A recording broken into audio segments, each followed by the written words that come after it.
आज पांडुरंगाला अभिषेक घालण्याचं कारण माढा लोकसभा मतदारसंघामध्ये शेतकऱ्याच्या आणि कष्टकऱ्याच्या प्रश्नासाठी या ठिकाणी मी आग्रह केलेला आहे की माढा लोकसभेची उमेदवारी मला या ठिकाणी कर्तृत्व आणि क्षमता बघून द्यावी। गणपतराव देशमुखांच्या विचारांचा आणि कार्याचा खरा वारसदार मी आहे आणि म्हणून या ठिकाणी महाविकास आघाडीने मला उमेदवारी द्यावी हा आग्रह करण्यासाठी मी या ठिकाणी पांडुरंगाला अभिषेक घातला। त्याबरोबर आमच्या सगळ्यांनी एक निर्णय घेतलेला आहे की सर मला उमेदवारी नाही दिली तर या ठिकाणी शेतकऱ्यांच्या दृष्टिकोनातून या कष्टकऱ्याच्या दृष्टिकोनातून माढा लोकसभेची उमेदवारी या ठिकाणी आदरणीय शरदचंद्रजी पवार साहेबांना दिली पाहिजे।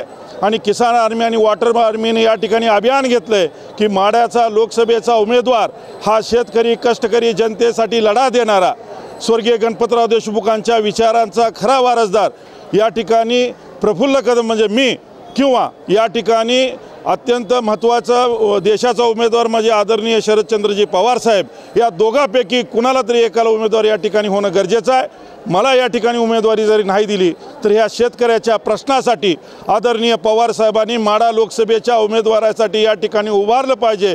ह्या ठिकाणी आम्ही पांडुरंगाला साकडं घालतोय की आदरणीय पवार साहेबांनी या ठिकाणी लोकसभेला उमेदवारी उभारली पाहिजे कारण शेतकऱ्याचा विचार करायला कुणाला वेळ नाही। या ठिकाणी पाण्याचे प्रश्न आहेत आणि हे सगळे प्रश्न जर भवितव्यात सोडवायचे असतील तर या ठिकाणी आम्ही किसान आर्मी आणि वॉटर आर्मीच्या वतीने ही मागणी करतोय। पवार साहेबांनी जर या ठिकाणी लोकसभेची उमेदवारी घेतली तर पूर्ण प्रचाराची जबाबदारी मी कष्टकरी कामकरी जनतेच्या वतीनं स्वर्गीय गणपतराव देशमुखांना स्मरण या ठिकाणी सांगतो की सगळ्या प्रचाराची जबाबदारी मी स्वतः प्रफुल्ल कदम या ठिकाणी घेतोय आणि पांडुरंगाला साकडं घालतोय की पवार साहेबांनी माढा लोकसभेची उमेदवारी या ठिकाणी लढवली पाहिजे अन्यथा माझ्यासारख्या कष्टकरी या ठिकाणी कार्यकर्त्याला उमेदवारी दिली पाहिजे।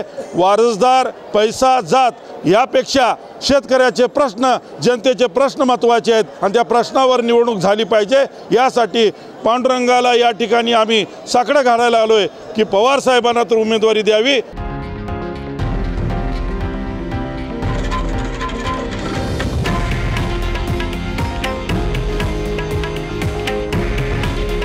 हे आहे देशातील नंबर 1 न्यूज नेटवर्क आणि आपण पाहत आहात TV9 मराठी। काळजी तुमची, हित महाराष्ट्राचं।